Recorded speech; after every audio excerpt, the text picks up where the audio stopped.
Ghost Tea. My name's Leo, and today we're going to be talking about the Stanley Hotel. The Stanley Hotel, which was built in Colorado, in Estes Park, and this is also the place where Stephen King himself had stayed here for a night, and made his bestseller, The Shining. And we're going to be getting into all that today. We're going to get into hauntings, history, Stephen King history, and yeah, so it'll be a nice long ride today. This is gonna be fun. Here's Johnny! The Stanley Hotel is widely considered one of the most haunted hotels in all of America.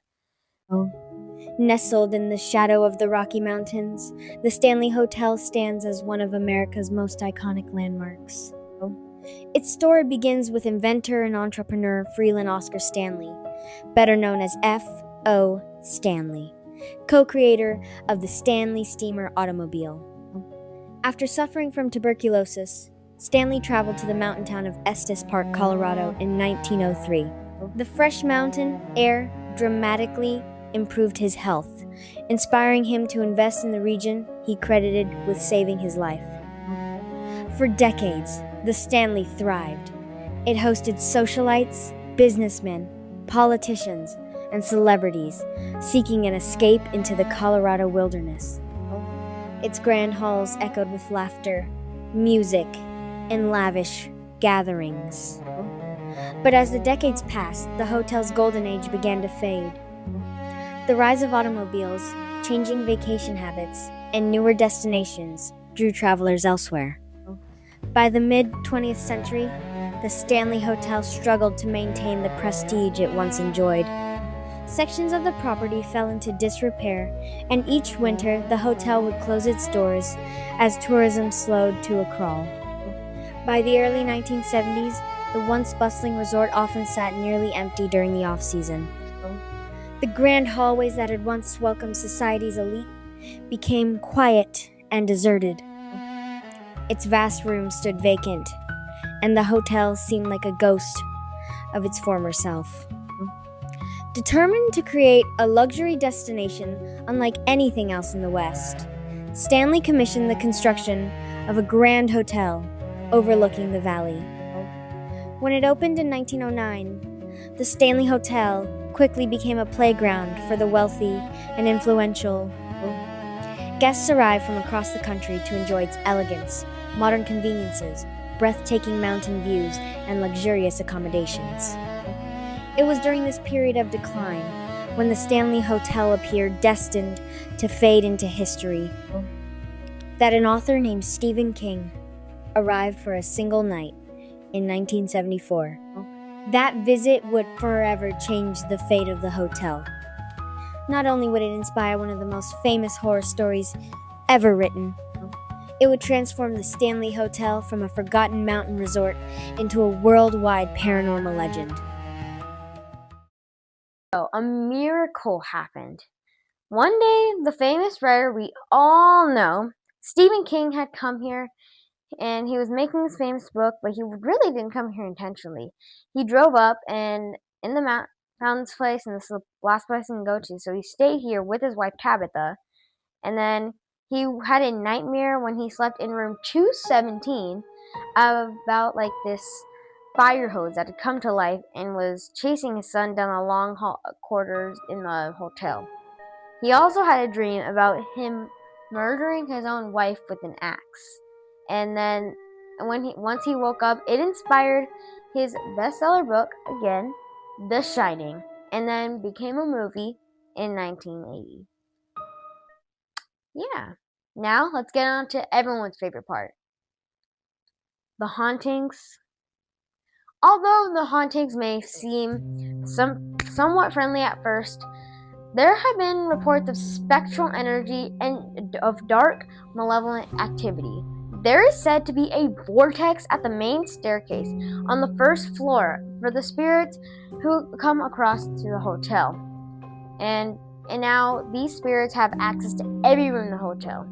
So it really doesn't matter what room you're in, you can be haunted anywhere. Room 401. which is also known as the Lord Dunraven Suite. It's known for its active activity, which is also located on the fourth floor, which is the most haunted floor.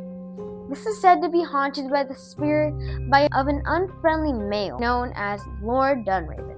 He is known to tell people to get out and put his icy cold fingers on their legs. Gross. Room 418.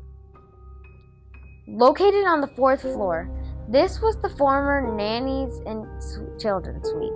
People report hearing the sound of children giggling, even though there are no children in the hotel. People have also seen the sight of a woman yelling at children as if these nannies were telling these children to stop misbehaving. Not me, obviously, I'm an angel. Now, we're going to be moving on to the most famous room, which was room 217. Century, guests have reported strange encounters within these walls. Unexplained sounds, objects moving on their own, and sightings of mysterious figures have transformed this room into the most famous and perhaps the most haunted room in the entire hotel. But the story begins in 1911. At the time, the Stanley Hotel was still a relatively new luxury resort nestled high in the Colorado Rockies. One evening, Elizabeth Wilson, the hotel's head chambermaid, was preparing room 217 for guests. As she worked, Wilson lit a candle inside the room. Unbeknownst to her, gas had accumulated from a leaking line connected to one of the hotel's fixtures. In an instant, a powerful explosion ripped through the room. The blast was so severe that it hurled Wilson through the floor and into the room below. Miraculously, she survived. But the accident left her with 2 broken ankles and injuries that would be remembered by hotel staff for generations. Elizabeth eventually returned to work at the Stanley Hotel and remained a loyal employee for many years. After passing away from a heart attack at the age of 90, many believe she never truly left. Guests and staff alike claim to have encountered a woman dressed in white, wandering the halls near room 217. Others report seeing a female figure carrying towels, straightening rooms, or quietly moving through the hotel as if she were still performing her duties more than a century later. To many, she has become known simply as the Lady in White. But Elizabeth Wilson may not be the only spirit connected to room 217. According to local legend, another entity is said to haunt these chambers. Her name is Lorraine Massey. Stories claim that Massey struggled with alcoholism and, while staying in room 217, tragically took her own life in the room's bathtub. Whether fact or folklore, guests have reported disturbing experiences attributed to her spirit. Sudden pounding on doors, unexplained screams echoing through the hallway, and an overwhelming feeling of sadness that seems to linger long after visitors leave the room. Today, room 217 remains one of the most requested rooms at the Stanley Hotel. Some visitors come seeking history, others come searching for proof of the paranormal. Room 1302. This place is located in its own separate building.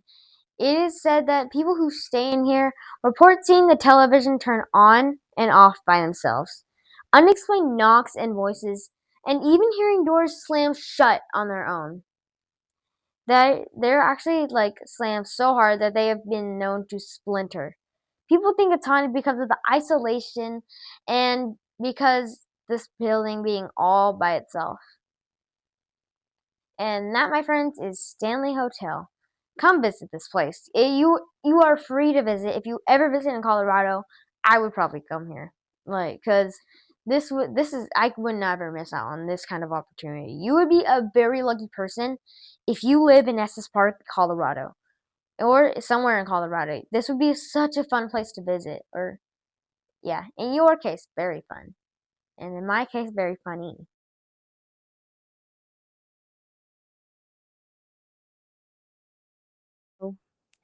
Before Gettysburg became a destination for ghost stories, it was a battlefield that left families shattered. After the Battle of Gettysburg, the National Soldiers' Homestead was created as a place of care for soldiers and for children who had lost parents to the war. It was meant to be a refuge, a safe place, a beginning after unimaginable loss. But inside the orphanage, the story grew darker. Next week on Ghost Tea, we step into the history of the Gettysburg Orphanage, where records and local accounts point to the cruelty of headmistress Rosa J. Carmichael. Children who had already survived grief were reportedly punished, isolated, and abused. In the cellar, chains still connect this building to its most disturbing chapter. And beneath the floor, one space became known by a name that still feels hard to say: the Pit. We are not here to turn pain into spectacle. We are here to listen carefully, follow the history, and ask why this place is still said to feel so unsettled. What remains in the rooms where children cried out and no one came? Are the hauntings of the Gettysburg Orphanage legend, memory, or something still trying to be heard? Join Ghost Tea next week as we investigate the haunted history of the Gettysburg Orphanage.